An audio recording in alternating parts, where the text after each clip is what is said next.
What was your "it's really not what it looks like" moment? 1. When I was 12 or 13, I told my friends that if you spray hairspray on a sink and light it on fire, you'll get a sink full of fire without it burning the sink. My friends wanted to see it, so we all went into the bathroom together. At that moment my mother came downstairs and asked what we were doing in there. We didn't want to tell her that we were lighting the sink on fire, so we stayed quiet. Absolutely horrified, she asked, "You guys weren't showing each other your privates, were you?" My friends still bring it up to me. We're all in our mid-40s. 2. My late father had suffered a brain injury, and though he was still lucid and in command of his faculties, he did sometimes need help with things. One time we were out at a shopping center and his belt was too loose and he was worried his trousers were going to fall down. We had popped into the toilets and I was trying to help him fix the belt. A cleaner walked in to find me kneeling in front of my dad, playing with his belt. Her eyes widened, she went bright red, my dad blurted, "This isn't what it looks like," and the cleaner hurriedly made an exit.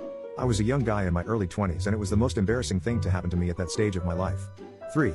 When I was in basic training, I developed a tendency to get random nosebleeds. I'd be standing in formation, and they'd just start. Well, one day the guy in the cot next to me, a kid by the names of Johnson, was told he had a leadership position the next day. He knew he'd have to get up 15 minutes before everyone else in order to attend a leadership meeting. 5 o'clock rolls around the next morning, and the drills start banging on everything. Get up, get up. They start yelling over the intercom.